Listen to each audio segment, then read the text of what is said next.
My grandfather was one of those men you couldn't help but respect. Old school, no nonsense, and tougher than most people half his age.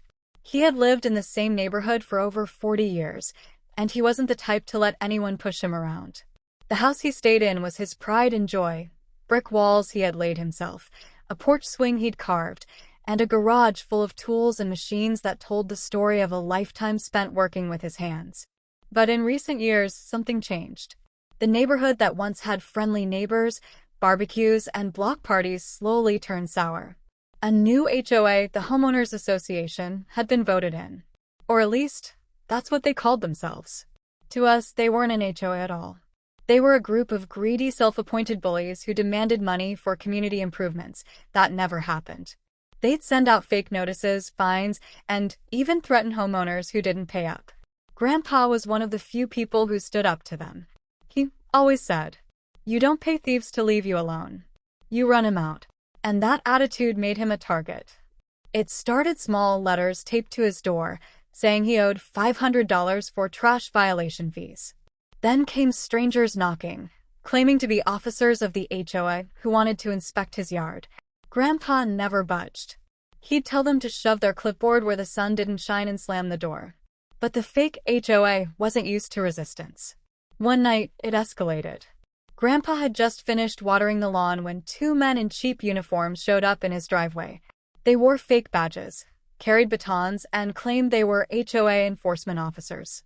They said they were there to collect fines and that if Grandpa didn't comply, they'd seize property as collateral. Grandpa wasn't scared. At 76, he was still strong as an ox, but he wasn't expecting them to get violent. When he told them to leave his property, one of the men shoved him hard. Grandpa swung back, landing a punch that would have knocked most people down. But there were two of them.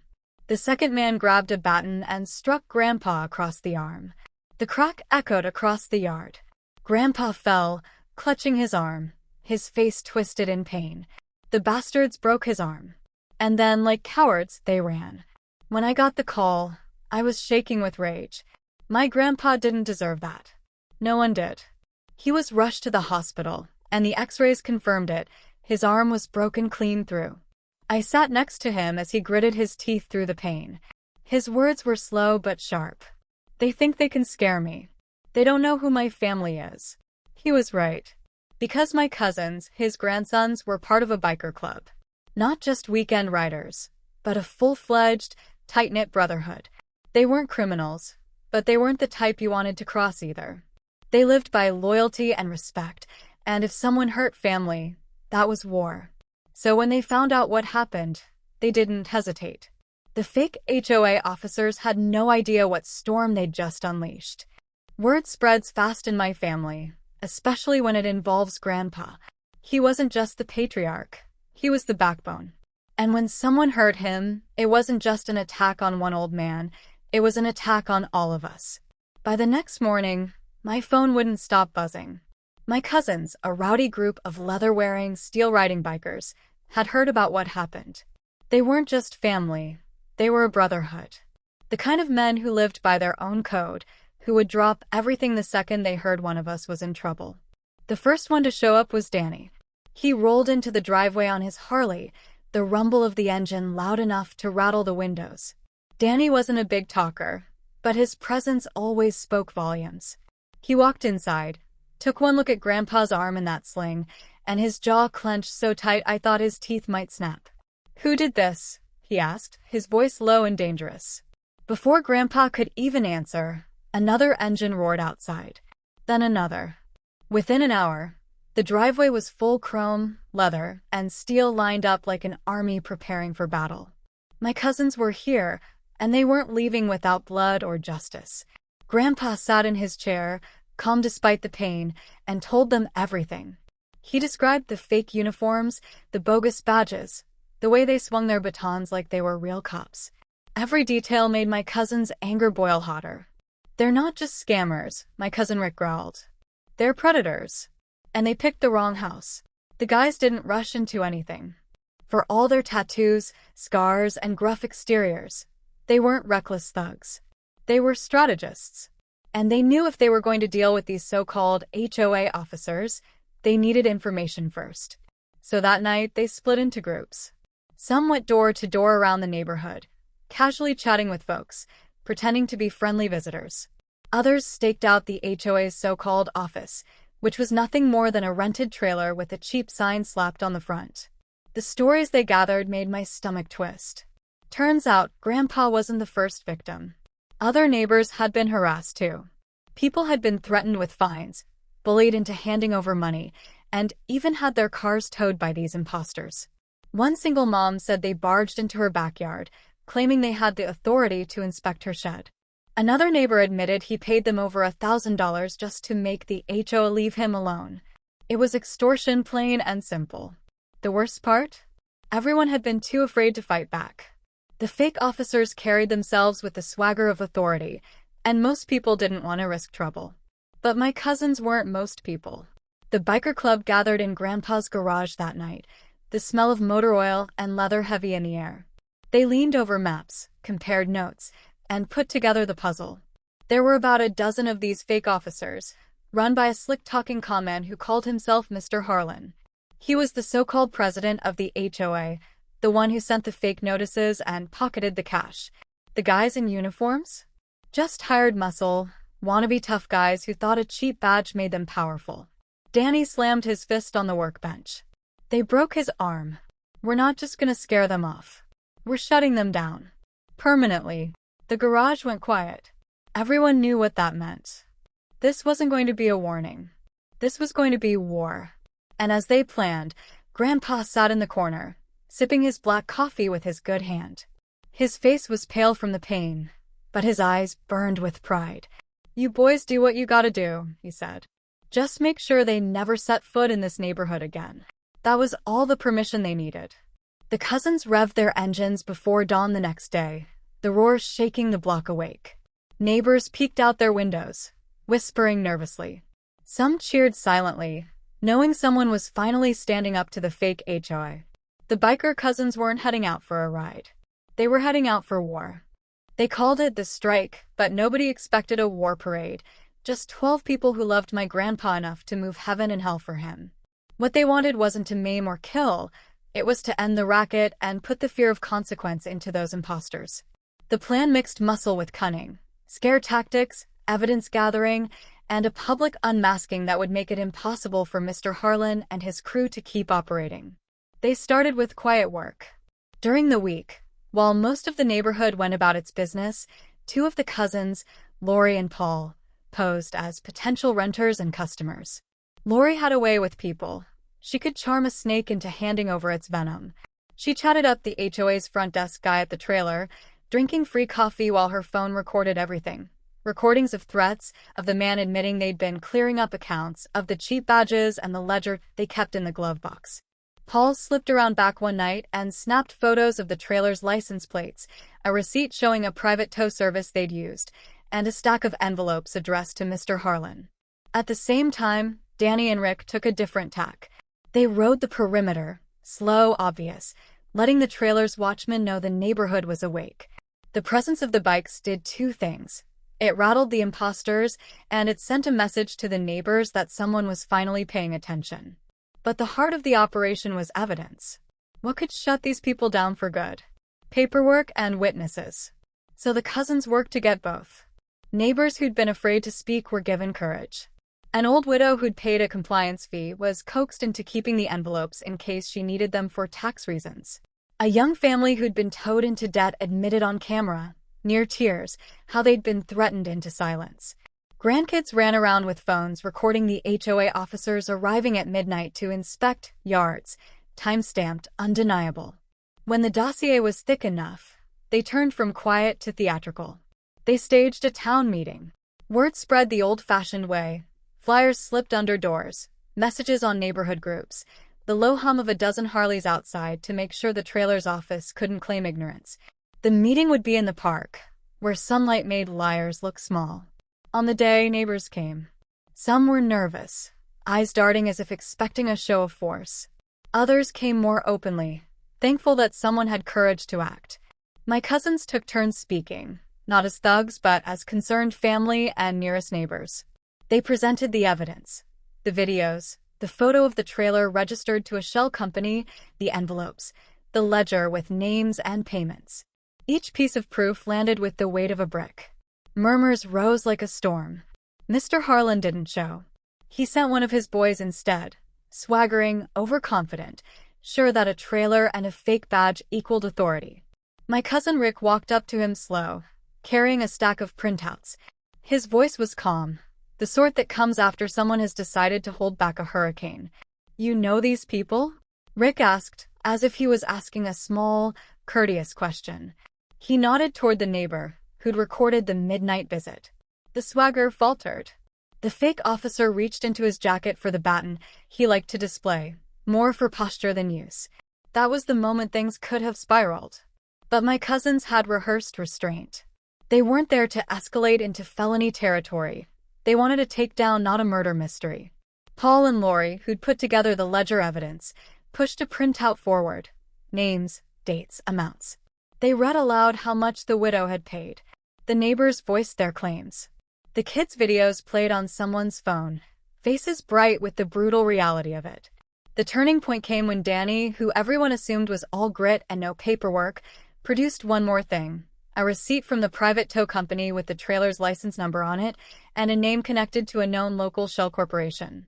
He dug through a trash bin behind a local office, not to break the law, but to follow paper trails the imposters had carelessly left. By then the crowd had swelled. Someone called the real police and, for once, they came willingly, not because of the bikers, but because the evidence painted a picture that left the police little choice. Confronted with videotaped threats and financial records, officers started asking questions that Mr. Harlan's crew had never expected anyone to ask. Panic rippled through the imposters. But the real drama wasn't the paper. It was the confrontation that followed. One of the men from the trailer, the same one who had hit Grandpa, tried to slip away when the police arrived. Danny noticed. The man moved like a guilty shadow, and in an instant a dozen bikers filled the gap between him and the street. They didn't lay a hand on him until he tried to sprint. When he did, Paul blocked him with an arm and a shoulder, then pinned him to the ground. The cousins held him down until the officers cuffed him. The man's eyes were wide, the bravado gone. I'll be honest, when I saw that, something cold and long inside me thawed. It wasn't joy at violence. It was relief. The man who'd broken my grandpa's arm couldn't simply vanish anymore. Arrests were made that night. A small handful of men from the trailer were taken in for questioning. Mr. Harlan managed to slip away, a whisper on the wind, but the net had closed tight enough around his business that he could no longer operate with the same freedom. The town meeting's live stream. Everyone in the neighborhood now had a copy, spread like wildfire. Local news picked it up. The HOA's phone numbers went dark. Neighbors who'd paid were refunded by a council that couldn't ignore the scandal. There were scars. Broken bones don't heal instantly, and reputations take time to mend. Grandpa's recovery was slow, measured in naps and careful steps. But when he could finally manage a smile, it was genuine. He thanked the cousins, nodded at them like the old man who'd taught them to work with their hands and to keep their word. And yet, even as we celebrated a victory, something else lingered. Mr. Harlan wasn't captured. He had a way of melting into alleys and phone numbers that evaporated. The trailer was shuttered and the men arrested, but the mastermind, the one who organized the extortion and sold the idea of authority, had gone dark. That realization left a bitter note in the victory song. The cousins had struck hard and exposed the corruption, but the head of the snake was still loose.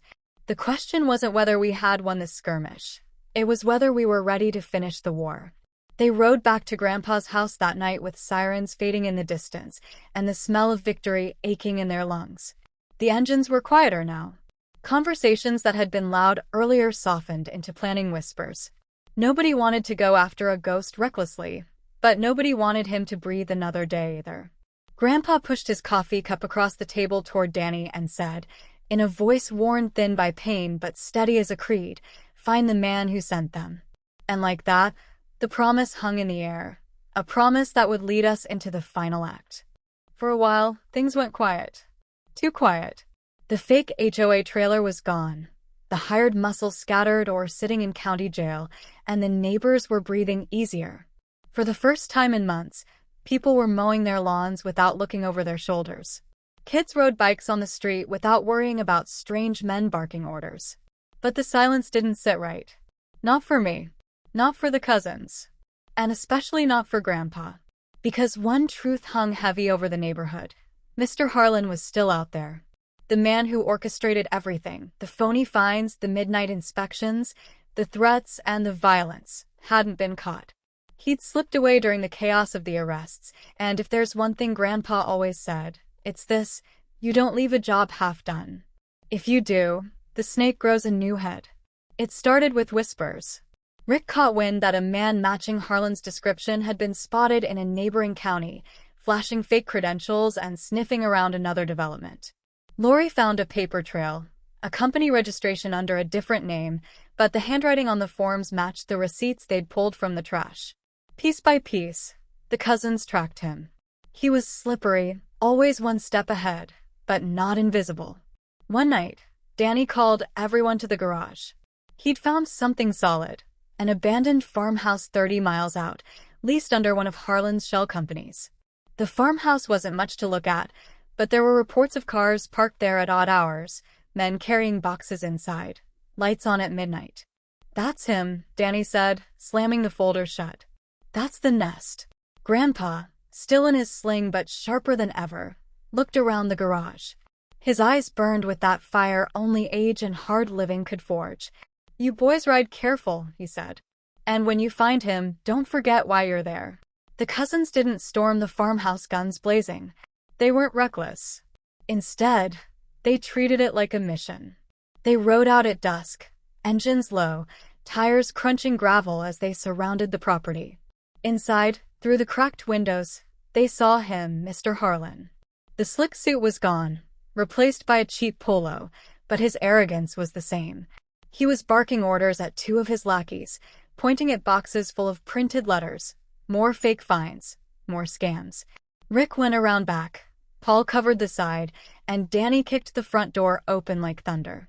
The room froze. "Harlan!" Danny roared. "Game's over." Harlan's eyes widened for just a second before he smirked. "Oh look. The circus is here." He tried to play it cool, leaning back in his chair like he had the upper hand. But when the cousins poured in, filling the room with the weight of their presence, the smirk slipped. "You broke our grandpa's arm," Rick said coldly. "You threatened this neighborhood. You thought you could hide." Harlan chuckled nervously. "You think scaring me with a couple bikes is gonna—" He didn't finish. Danny grabbed him by the collar and slammed him against the wall. The whole farmhouse shook. "You don't get it," Danny growled. "This isn't about scaring you. This is about ending you." The lackeys tried to intervene, but Paul and Lori blocked them, shoving them back with a glare that froze them in place. The cousins didn't need weapons. Their presence alone was enough. Harlan's bravado crumbled. He stammered excuses. "It wasn't personal. Your old man shouldn't have resisted. I was just running a business." But those excuses only fueled the fire. "You broke the arm of the man who raised us," Rick said, his voice like steel. "That wasn't business. That was family." Harlan squirmed, but Danny wasn't letting go. Finally, Rick pulled out his phone. Not to call the cops, not yet. Instead, he hit record. "You're going to tell the truth," Rick said. "Right here. Right now. You're going to admit what you did on camera." Harlan's face drained of color. No, I can't." Danny slammed him against the wall again. "Say it." And he did. With the cousins surrounding him, Harlan spilled everything. He confessed to running the fake HOA, to extorting families, to sending his men to intimidate Grandpa. Every word was caught on camera. By the time he finished, he was shaking. Rick uploaded the video right then and there, live to the neighborhood group, live to social media. Within minutes, phones started buzzing across town. The entire community watched the so-called HOA president confess to his crimes in real time. That was checkmate. The cousins dragged him out of the farmhouse, tied him to a chair on the porch, and left him there. By the time the real police arrived, tipped off by dozens of neighbors forwarding the live stream, Harlan was waiting, wrists bound, his empire of scams collapsing like a house of cards. Harlan was charged with fraud, extortion, impersonating officers, and assault. The lackeys who hadn't already been arrested were rounded up. The shell companies were seized. The fines were nullified, and the neighbors were cleared of any bogus debts. As for Grandpa, he healed. His arm wasn't what it used to be, but the sling came off and he was back to sipping coffee on the porch, watching the world roll by. He'd nod at every Harley that rode past, pride etched into the wrinkles of his face. "You boys did good," he said one evening, looking at his grandsons lined up on the porch. "Not because you scared him, but because you stood up when no one else would. That's what family does." The neighborhood changed after that. Not because the bikers ran it, but because people learned they could stand together. The fear was gone. And when word spread that Grandpa's family was watching, no scammer dared set foot there again. That's the story of how a fake HOA tried to strong-arm an old man, broke his arm, and thought they'd get away with it. But they didn't count on his family, a family bound not just by blood, but by loyalty, respect, and steel. And if there's one lesson the whole town learned, it's this: you don't mess with Grandpa. You don't mess with family. And you sure as hell don't mess with the cousins on their bikes. Because revenge may roar loud, but justice thunders louder.